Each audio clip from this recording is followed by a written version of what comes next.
നമസ്കാരം പ്രിയ സുഹൃത്തുക്കളെ. ഞാനും നിങ്ങളും ഒക്കെ ഏതെങ്കിലുമൊക്കെ രാഷ്ട്രീയ പാർട്ടികളിൽ പ്രവർത്തിക്കുന്ന വ്യക്തികളായിരിക്കും, അല്ലെങ്കിൽ രാഷ്ട്രീയ പാർട്ടിയുടെ ആശയത്തോട് യോജിക്കുന്നവരായിരിക്കും.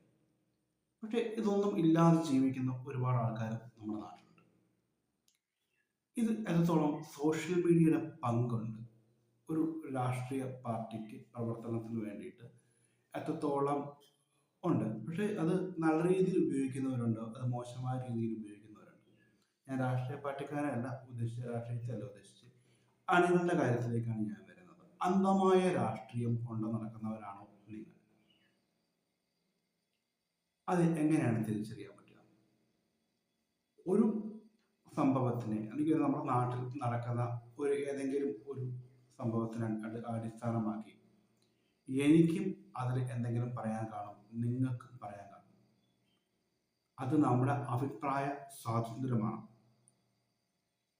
പക്ഷേ ആ അഭിപ്രായ സ്വാതന്ത്ര്യം നിങ്ങൾക്ക് ഫേസ്ബുക്കിലൂടെ നിങ്ങൾക്ക് ഒന്ന് പറയാൻ പറ്റുമോ?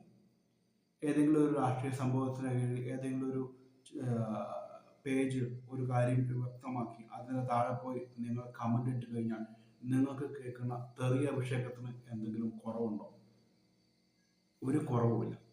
അപ്പം ഈ തെറി വിളിക്കുന്ന വ്യക്തികൾ ഒന്നുകൂടി ആലോചിക്കണം. കാരണം ഇന്ന് എനിക്ക് നല്ലൊരു ഭംഗിയൊരു തെറി കേട്ട്, പക്ഷെ എനിക്ക് അറിയാവുന്ന ആൾക്കാർ തന്നെയാണ്. പക്ഷേ നമുക്ക് പറയാൻ പറ്റുന്നത്, നമുക്ക് എന്താ അഭിപ്രായ സ്വാതന്ത്ര്യമില്ലേ? നമ്മുടെ അഭിപ്രായ സ്വാതന്ത്ര്യം നിങ്ങൾക്കുള്ള പോലെ തന്നെ നമുക്ക്. നമ്മൾ ഈ നാട്ടിൽ ജനിച്ചവരാണ്, പുറത്തുനിന്ന് വന്നവരൊന്നല്ലല്ലോ. നമ്മൾ ചന്ദ്രനിൽ നിന്ന് വന്ന ബന്ധുവൊന്നുമല്ലല്ലോ. നമ്മൾ ഈ ഭൂമി ജനിച്ചവരല്ലേ. നിങ്ങൾക്ക് അതുള്ള സ്വാതന്ത്ര്യം പോലെ നമുക്ക് സ്വാതന്ത്ര്യമില്ല. അപ്പം ഏത് രാഷ്ട്രീയ പാർട്ടിയിൽ വിശ്വസിക്കുന്നവരായാലും ഇപ്പം നിങ്ങളുടെ പാർട്ടീനെ കുറ്റം പറയുകയോ അല്ലെങ്കിൽ മറ്റൊരു നിങ്ങൾക്ക് മറ്റു പാർട്ടിക്കാരെ വിമർശിക്കാം, എൻ്റെ പാർട്ടിക്കാരെ വിമർശിക്കാൻ പാടില്ല എന്ന് പറയുന്നതിലും ശരി.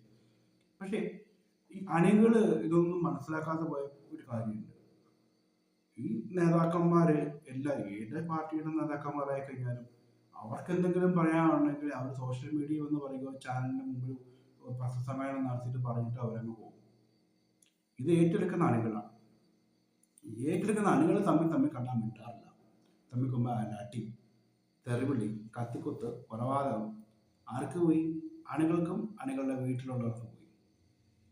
നേതാക്കന്മാർക്ക് എന്തിനും പോകുന്നു? ഒന്നും പോകുന്നില്ല. ഇത് നമ്മൾ കേരളത്തിലുള്ളവർ മനസ്സിലാക്കാതെ പോകുന്ന ഒരു സംഭവം തന്നെയാണ്. കാരണം നേതാക്കന്മാർക്ക് അതുകൊണ്ട് എന്തെങ്കിലുമൊക്കെ നേട്ടം ഉണ്ടാവുമെന്ന് നിങ്ങൾ ചിന്തിക്കുക. കാരണം ഈ നേതാക്കന്മാരുടെ മക്കളും ഭയങ്കര സുഹൃത്തുക്കളായിരിക്കും. അവരുടെ എല്ലാ ഫംഗ്ഷനുകളിലും അവരെല്ലാവരും സജീവമായിട്ടുണ്ടാവുകയും ചെയ്യും. അവരുടെ കാര്യങ്ങൾ അവർ പറയേണ്ടത് പറഞ്ഞാൽ അപ്പുറത്ത് പോയി കഴിയുമ്പോൾ അവർ കെട്ടിപ്പിടിച്ച് ഒന്നിച്ച് ചായ പിടിക്കും, അല്ലെങ്കിൽ കള്ളു പിടിക്കും. ഈ അവസ്ഥയിലേക്ക് ആണ് പൊയ്ക്കൊണ്ടിരിക്കുന്നത്. പക്ഷെ അണികളും തമ്മിൽ തന്നെ വെട്ടുകുത്ത്. ഇതെൻ്റെ ഏരിയ, എൻ്റെ ഏരിയയിൽ അവർ വരാൻ പാടില്ല, അവൻ്റെ ഏരിയയിൽ ഞങ്ങൾ പോകില്ല.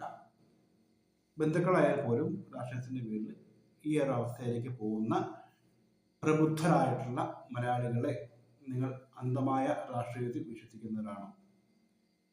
അപ്പം ഇതിലെന്തെങ്കിലുമൊക്കെ നിങ്ങൾക്ക് അഭിപ്രായം കാണുമോ? ഒന്ന് കമൻറ്റ് ചെയ്യണം.